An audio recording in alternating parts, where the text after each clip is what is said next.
చేరుకునే మార్గం ఏంటి అంటే, ఒక దైవం అంటే ఏంది? మనశ్శాంతి, ప్రశాంతత, అంతే కదా.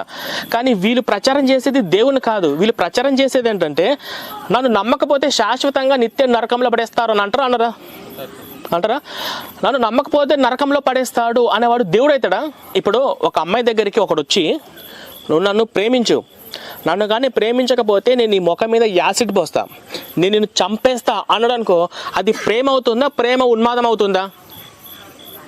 ఇప్పుడు అదే అమ్మాయి దగ్గరికి ఒక అబ్బాయి వెళ్ళి, నువ్వు నన్ను ప్రేమించినా ప్రేమించకపోయినా నువ్వు ఎవరిని పెళ్లి చేసుకుని హ్యాపీగా సంతోషంగా ఉండాలి అంటే ఇది ప్రేమ అవుతుందా? అవునా కదా. ఇక్కడ నన్ను నమ్మపోతే శాశ్వతంగా నరకంలో పడేస్తావాడు అసలు దేవుడు అవుతాడా? వాళ్ళు మీకు చర్చిలో చెప్పేది ఏంటంటే, మీ అందరికి నేను చెప్పొచ్చేది ఏంటంటే క్లియర్గా, మీకు చర్చిలో చెప్పేది 4 పాయింట్లు. ఒకటి, రక్తంతో కడిగాడు, రక్తం. తను నమ్మకపోతే నరకంలో పడేస్తాడు, నరకం.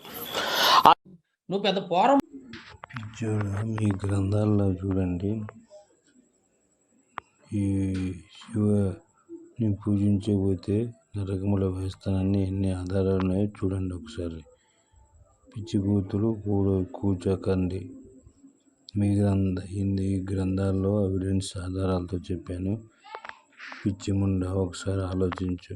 మీ గ్రంథాల ఆధారం ఉన్నాయి చూడి. నమ్మకపోతే నరకంలో తోడేస్తానని హిందూ గ్రంథాలు ఇన్ని ఆధారాలు ఉన్నాయి. ఎప్పుడైనా కళ్ళు తెరవండి మూర్ఖులారా. ఒక బైబిల్ ఒకటేగా చెప్పేది. నమ్మి బాప్తిజం తీసుకున్న రక్షింపడదని నమ్మను కానీ శిక్షణ ఉంది. కానీ మీ గ్రంథాల్లో కూడా ఉంది కదా. చూడండి, మొదలారా, మూర్ఖులారా, దౌర్భాగ్యులారా, అజ్ఞానులారా, చదువు చంద్రులారా, పరిశోధనలారా, చూడండి మీ గ్రంథాలు ఏ బుక్లో ఏముందో ఒకసారి చూడండి. పెట్టాను. కోశిక మండలం, కౌతాల మండలం, రాధోని మండలం చాలా మూర్ఖంగా వాదిస్తున్నారు. సత్యం ఎక్కడుంటే అక్కడ నిలబడండి. మీ గ్రంథాల్లో నరకం ఉంది లేదని వద్దండి. చూడండి, మీ గ్రంథాల ప్రకారంగా పెట్టాను చూడండి.